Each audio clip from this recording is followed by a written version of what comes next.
So I've been up for a long time this morning and all has been great. I've already filmed a couple of videos, but I realized I didn't have service on my cell phone, so I'm currently going into town to pick up supplies, and I guess I'm going to find out if it's a me problem or if it's an overall problem.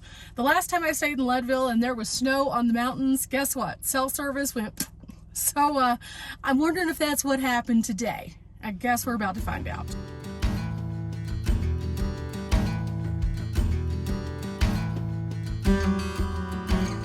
I will say this, it's hard to see from the video here of just the road, but it looks like they're getting slammed by snow up high. So yeah, I'm glad I did the adventuring that I did when I could, because it looks like it's getting pretty rough up there. Now, it's not going to affect me down in this lower area, I don't think, today, but I am going to go ahead and head south just in case, because I'm not trying to get stuck up here in some snow. Apparently they get snow pretty early here in Leadville. Okay, on a positive note, it's not just me. All cell service is out. I got some food while I was in town, so I figure this is a good way to start the day. Let me show you what it looks like in the mountains real quick though. I'm pretty sure this is why it's out. They said that sometimes when they get bad weather it happens. So I'm putting the things away and then I'll pull over and show you. Looks like the mountains are just getting blasted right now. Do you see that? You can't even see the tops of the mountains. That's definitely a lot. Which means that the cell service may or may not be back today. That's what I learned from the last time that I was up here and encountered this. So, with that said, we are going to be going south today anyway. So this is as good a time as any to do so. And none of what we're seeing ahead of us looks like it is going to be in the impact path of where we're driving. So with that said, I'm going to head back toward to like Salida and Buena Vista. That might stop me from doing the Cottonwood Pass though. And that was on my list of things to do this trip. But it is a very high altitude pass and well, it looks like all the high altitude stuff is getting slammed right now. So looks like we're gonna pivot. Just for reference, it is 68 degrees in the van right now. And that does not reflect the temperature outside though. It is slightly more chilly than that for sure. Also, I have this bruise on my arm that's been on here since I was at the Mountain House retreat. It's finally starting to yellow.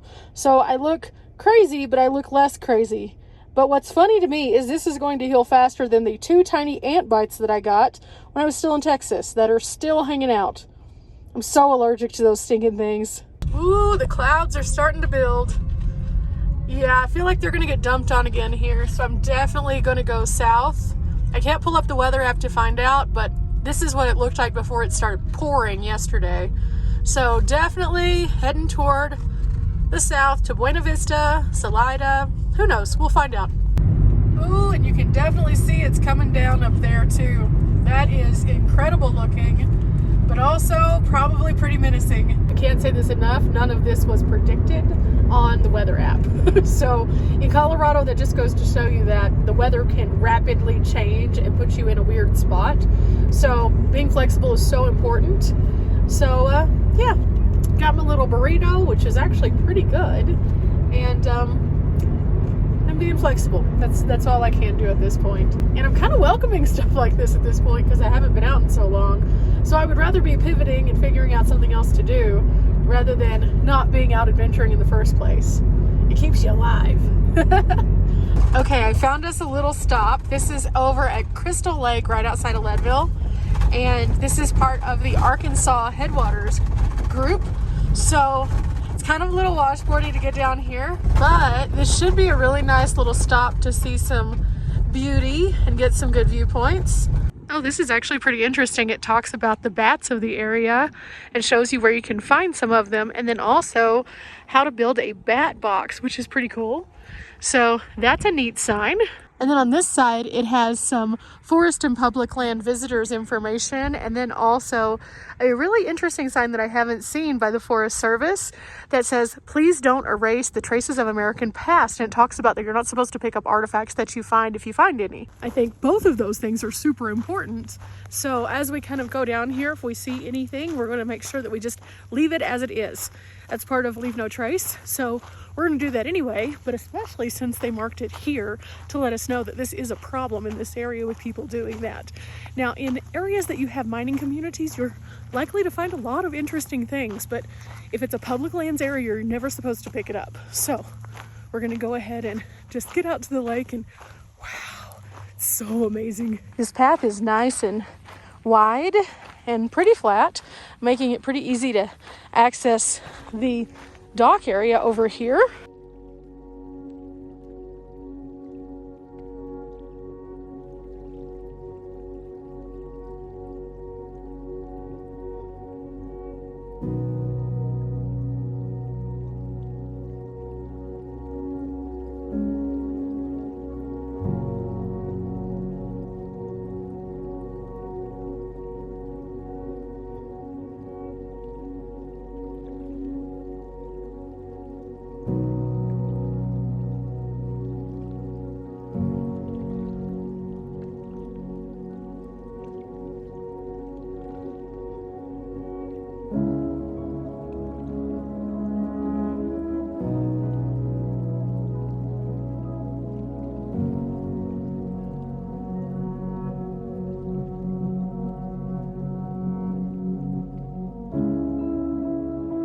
It's pretty incredible to see because there's a lot of them who are closer to the top here, and you can kind of trace them, and then every so often you'll see one just shoot out of the water, and like, look, they're jumping. It's wild. All of those little puddles, those are all fish coming up and jumping out, or coming up and surfacing and then going back down.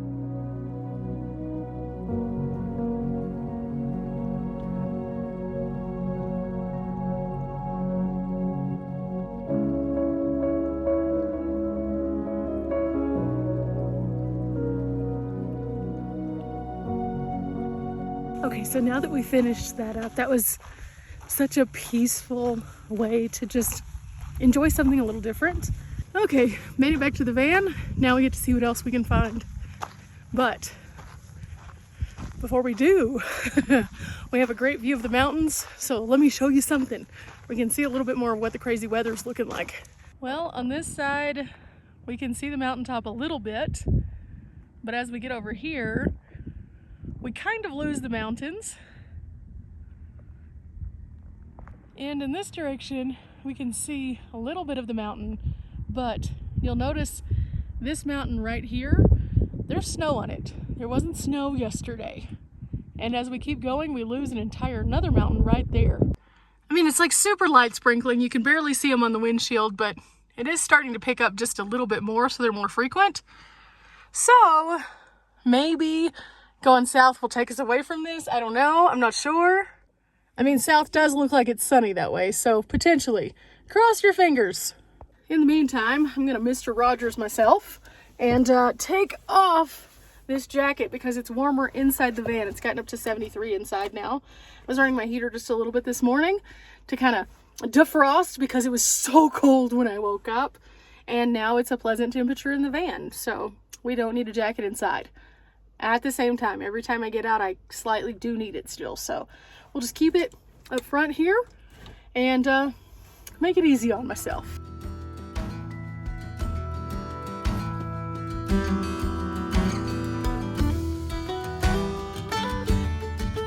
You know how we were talking about all the different things you can find here? Well, this is an old house that's not quite completely falling in, but it's starting to. It's right next to the highway as you turn in.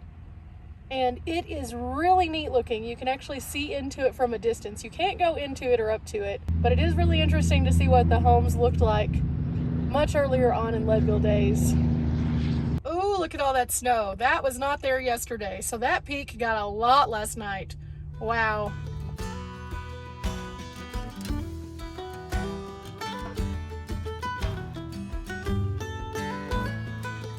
Okay, it's a little harder to see, but right across the road from where we are is the Clear Creek Reservoir, and that's where I like to stay whenever I'm in this area. We're only a short distance now from Buena Vista, and I found this pull-off that I wanted to stop at that I've never stopped at before, but I thought it would be kind of an interesting one, and it also gave me a chance for people to be able to pass, which was good because some of the people, even though the speed limit's like 65, they want to zip around these mountain corners going like 75, and I just don't feel comfortable doing that. And I'm sure that it annoys locals, but at the same time, it's safer that way, and I'm not going to get myself a ticket on top of that.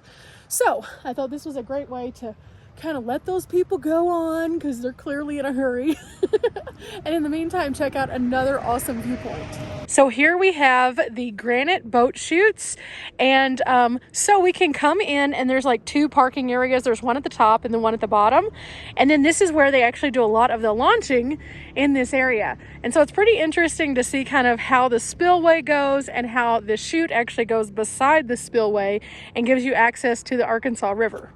Now, ultimately, they also have an entire map of all the different places along the river from Granite to Buena Vista, and you can see here some of the spots that you can stop at that also have some camping at them as well. So it's kind of interesting. Now, it does also tell you the extremely difficult section, and I, for one, am glad that I saw this because I was curious as to what the rafting in this area looked like. I have only rafted once now, and I did that with Mountain House, and it was super, super fun, but it kind of got me thinking, ooh, I'd like to do this again. It's a little too late in the season to get it going this year because the water's really low in comparison to what it normally is, but it is good to note that if I were to go through this section, this is a very difficult section according to this. And there's also like a QR code, so I can get that and kind of mark it on my phone so I can remember that for next time I come up this way. But with that said, we're going to proceed down here and see if we can't get a better look at what exactly this looks like, because it just kind of looks like nothingness from where I'm standing, but I can hear the water over there. And oh my gosh, these rocks beside us are like the home of so many little chipmunks.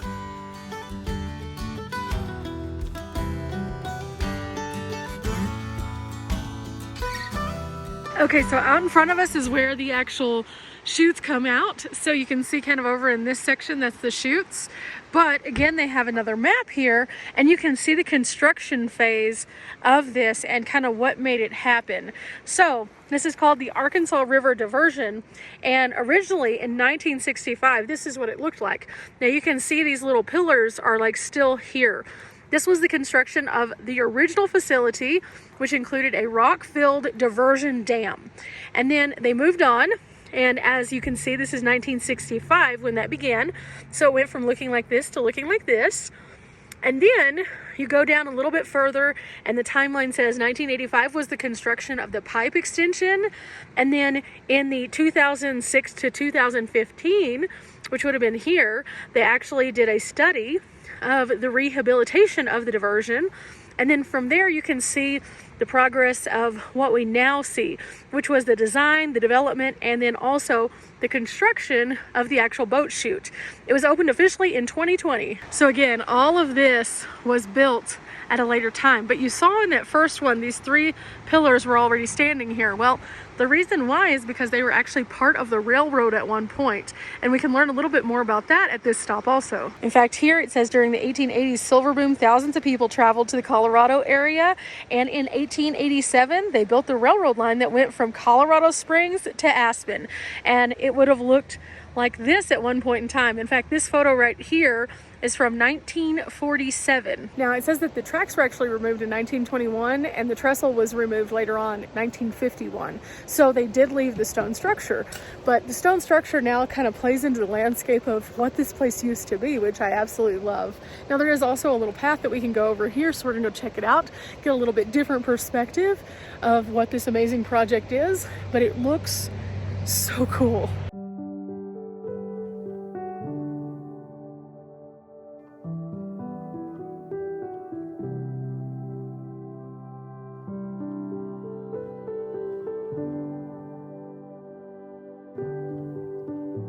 Now, kind of the cool thing about this is we can get more of an overhead view, but there's also kind of a path down below where they actually put the boats in, so we can go down there as well. But this just kind of gives us an idea of the sheer size of each one of these pillars right here. And there's one kind of right behind us also. This is impressive to say the least. This is amazing. And the expanse of space that you can see, wow, this is crazy. But I'm gonna keep walking. I'll show you a little bit more about what this looks like. Just trying to figure out where exactly this path leads us. Oh, this is neat. It runs alongside the waterway, so you can get a variety of different perspectives of the river itself. Oh, also they have this, which says this is a federal mining claim. That's interesting. So you're not allowed to remove anything from this area. It has the contact information of what it is and what they found, and it says gold dust. I can actually see another one of these down there too, so it's pretty fascinating stuff. I'm wondering how exactly they found it, how long that they hold that claim. Those are all things that would be interesting to know. So when the water is up, you would raft through this area. Right now you can see the boats would drag, but you would come down this area and then you would file into the chute, which is on that side of the arrow, and then you would follow the chute down. Now the chute runs on that side of the wall, and it really concentrates the water movement, and as you can see down here, it forms a lot of really good rapids, and those rapids cause a lot of challenges, and as the water is higher and lower, those challenges kind of change. Now something our awesome river guide Connor told us was that when the water starts to get lower, it actually makes it a little bit more dangerous in some of the areas because of the rocks, and so it's harder to navigate. So whenever you have water that is rushing, you have less obstacles because they're deeper into the water, but the water itself becomes the challenge. But whenever the water is lower, the rocks become the challenge. So I thought that was kind of interesting. Now, with that said, right now with the water being so low and these chutes being so aggressive, I could only imagine those would be very much likely to tangle you up a little bit. So here's one of those pieces from the train track. This thing's huge. Like for reference, yeah, it's huge.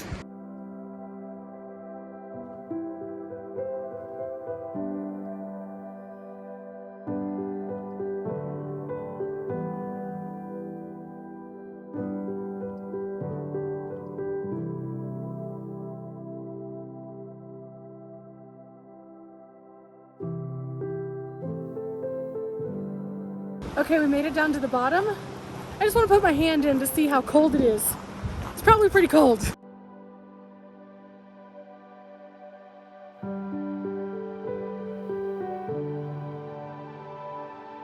Okay, here we go. Ooh, yeah, it's pretty chilly.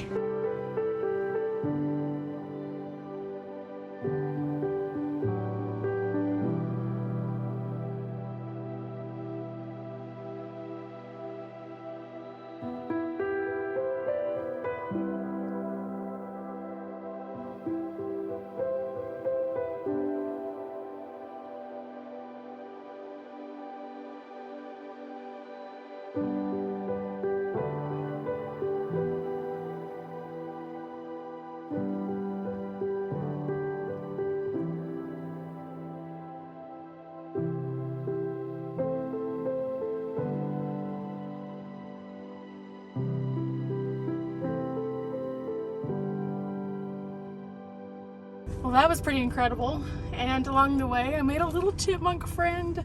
He just kept hanging out with me. It was really cool.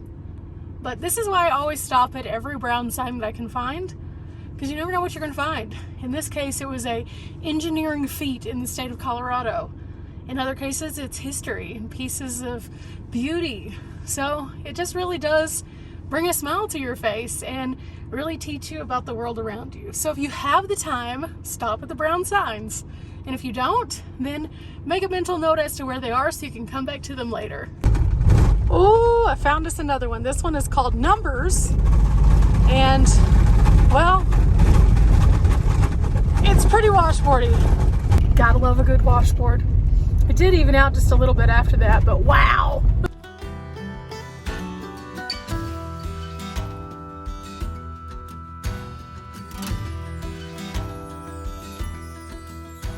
I can see over in the distance a truck, and I think that's where this is going to lead us to. Just to give you an idea of how rough it is, this thing flew off and it is firmly attached to my dash. So wow. And I will say this, the speed limit out here is 15. I was going 10 and that's as fast as I could go. This is ridiculously bumpy.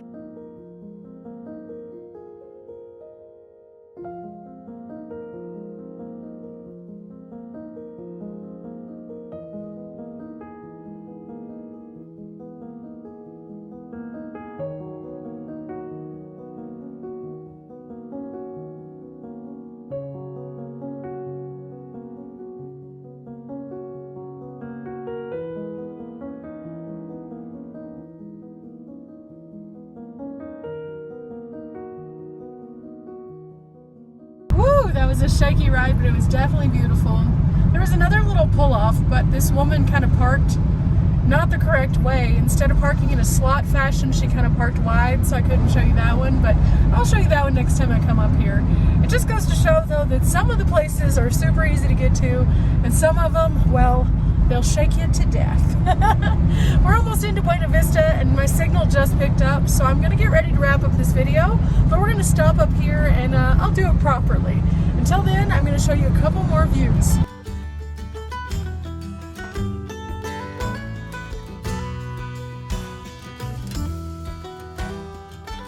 Okay guys, since now I have gas to go off to the next adventure, this is a good time to say we're not here for a long time, but we are here for a good time. Remember that whenever you're traveling, you could wake up and have a day with no service, but that doesn't mean it has to ruin your day. Just get some paper maps, have a downloaded Google map, and have a good time. Stop off at all the brown signs and enjoy yourself. You never know what you're gonna find. Till next time guys, bye!